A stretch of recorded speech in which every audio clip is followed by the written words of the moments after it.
महाराष्ट्र में इस हफ्ते कई अहम फैसले और बड़ी पहलें सामने आई है। नीतियों से लेकर सिस्टम सुधार तक, बड़े इंफ्रास्ट्रक्चर प्रोजेक्ट हों या संसाधनों के बेहतर इस्तेमाल की पहल, ऊर्जा और सस्टेनेबिलिटी को मजबूत करने के कदम भी नजर आए हैं। आइए एक नजर डालते हैं राज्य के इन अहम अपडेट्स पर। पेश है हमारा खास सेगमेंट महाराष्ट्र 360।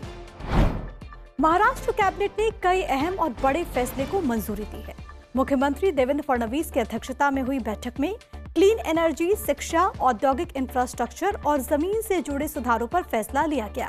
कैबिनेट ने नई कंप्रेस्ड बायोगैस पॉलिसी को मंजूरी दी, जिसका मकसद कचरे का सही प्रबंधन और स्वच्छ ईंधन तैयार करना है। साथ ही 7 मॉडल कॉलेजों के शिक्षकों के लिए यूजीसी पे स्केल को भी मंजूरी दी गई है। औद्योगिक विकास को बढ़ावा देने के लिए सतारा जिले में नए आईटी पार्क के लिए एमआईडीसी को जमीन आवंटित की गई। इन फैसलों में स्वच्छ ऊर्जा, संस्थागत सुधार और आर्थिक विकास पर सरकार का फोकस दिखता है। महाराष्ट्र में जल संरक्षण और जागरूकता को लेकर एक बड़ी पहल की गई है। मुख्यमंत्री देवेंद्र फडणवीस और डिप्टी सीएम एकनाथ शिंदे ने गोदा नर्मदा पुण्य श्लोक अहिल्या देवी होलकर जल यात्रा 2026 को हरी झंडी दिखाई। सीएम ने नासिक के त्र्यंबकेश्वर से यात्रा की शुरुआत की, जबकि डिप्टी सीएम शिंदे ने अहिल्यानगर के चौंडी से यात्रा को हरी झंडी दिखाई, जो अहिल्याबाई होलकर की जन्मस्थली है। इस यात्रा का मकसद पानी के सही इस्तेमाल और लोगों की भागीदारी को बढ़ावा देना है। मुख्यमंत्री ने कहा कि नदी जोड़ परियोजनाओं के जरिए महाराष्ट्र को सूखा मुक्त बनाने के लिए सरकार प्रतिबद्ध है। आणि महाराष्ट्रातल्या नद्या एकमेकांशी जोडून या महाराष्ट्राला दुष्काळ मुक्त करण्याचा संकल्प हा आपल्या सरकारने घेतलेला आहे। पुढच्या काळामध्ये महाराष्ट्राच्या कुठल्याही भागामध्ये कुठेही त्या ठिकाणी आपल्याला दुष्काळ दिसणार नाही। मुंबई पुणे एक्सप्रेसवे पर चल रहे मिसिंग लिंक प्रोजेक्ट को लेकर बड़ा रिव्यू किया गया।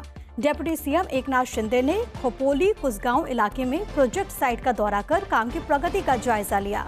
उन्होंने इसे इंजीनियरिंग का बड़ा उदाहरण बताते हुए टनल, वायाडक्ट और एलिवेटेड हिस्सों का निरीक्षण किया। ये प्रोजेक्ट राज्य के सबसे व्यस्त रूट में से एक को और आसान बनाने के लिए तैयार किया जा रहा है। इससे यात्रा की दूरी कम होगी और सफर ज्यादा तेज और सुविधाजनक बनेगा। अधिकारियों ने बताया कि नया रूट घाट के दुर्घटना वाले हिस्सों को बाईपास करेगा, जिससे सफर ज्यादा सुरक्षित और सुगम होगा। जो टनल बनाया है 10.5 किलोमीटर का, ये इसमें जो सबसे वर्ल्ड में वाइडेस्ट टनल है और इसका वायाडक्ट भी है, वो भी देश में सबसे ऊंचा 182 मीटर का है। इससे समय की बचत होगी, ईंधन की बचत होगी, पोल्यूशन कम होगा, एक्सीडेंट नहीं होगा। ये लोगों के लिए Mumbai Pune daily up down करने के लिए आसान हो जाएगा। इस प्रोजेक्ट में कठिन इलाकों से गुजरने के लिए लंबी टनल और ऊंचे वायाडक्ट जैसे आधुनिक स्ट्रक्चर्स बनाए जा रहे हैं। नया रूट मुंबई और पुणे के बीच यात्रा का समय और दूरी दोनों कम करेगा। महाराष्ट्र में वाहन फिटनेस टेस्टिंग को आधुनिक बनाने के लिए बड़ा कदम उठाया जा रहा है। मुख्यमंत्री देवेंद्र फडणवीस ने राज्य में बन रहे 53 ऑटोमेटेड टेस्टिंग स्टेशन का काम तेजी से पूरा करने के निर्देश दिए।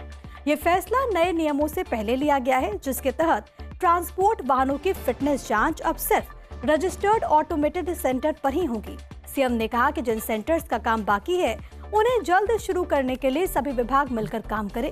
उन्होंने कहा कि पहले देरी की वजह से ट्रांसपोर्ट सेवाओं पर असर पड़ा था, इसीलिए अब काम में तेजी जरूरी है। कई सेंटर शुरू हो चुके हैं और बाकी जल्द तैयार होंगे।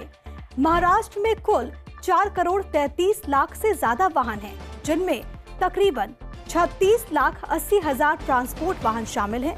हर साल करीब 9 लाख वाहनों की फिटनेस जांच होती है। महाराष्ट्र में प्रशासनिक सुधार को लेकर बड़ा कदम उठाया जा रहा है। मुख्यमंत्री देवेंद्र फडणवीस ने मुंबई में सिविल सर्विसेज डे और अवार्ड समारोह में जीरो ब्यूरोक्रेसी मॉडल पर जोर दिया। उन्होंने कहा कि सरकार का कामकाज स्टार्टअप की तरह तेज, स्मार्ट और असरदार होना चाहिए। सीएम ने साफ किया कि इसका मकसद सिस्टम को ऐसा बनाना है जहां लोगों को सेवाएं आसानी से और कम से कम मानवीय दखल के साथ मिल सके। तो ये थे इस हफ्ते के सभी खास और बड़े अपडेट्स महाराष्ट्र 360 में। अगले हफ्ते फिर मुलाकात होगी, तब तक अपना ख्याल रखें।